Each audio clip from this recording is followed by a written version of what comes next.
Good morning. The Shulchan Aruch rules that the one who recites the bracha of Hamotzi should be the one who first tastes the challah. It is appropriate to minimize the hefsek, any interruption between the reciting of the bracha and eating.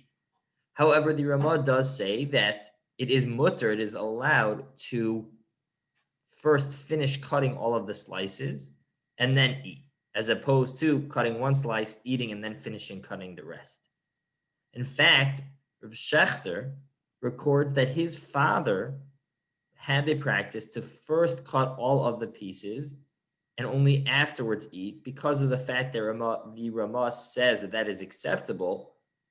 And since it is acceptable, he felt that it was more appropriate, more derech kavod, more respectful to one's family and guests. However, the Mishnah Berurah does say that it ideally, from the Taz, that ideally one should actually first just slice his bread, take one slice, take a bite, and then cut the rest of the challah.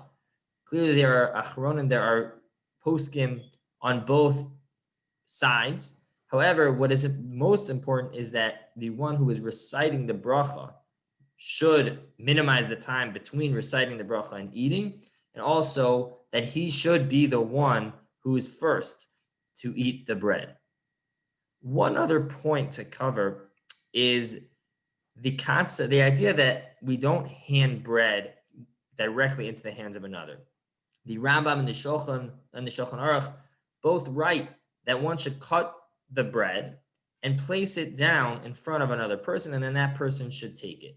The reasoning for this is based off of a medrash that explains that it was a way of comforting mourners, that it was a sign of mourning to hand bread directly into another's hand.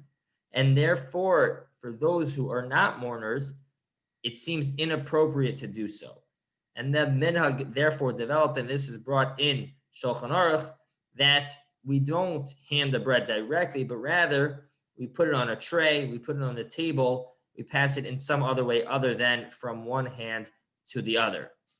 Again, the primary approach is that the one who is making the bracha should be the first one to eat it with minimizing time.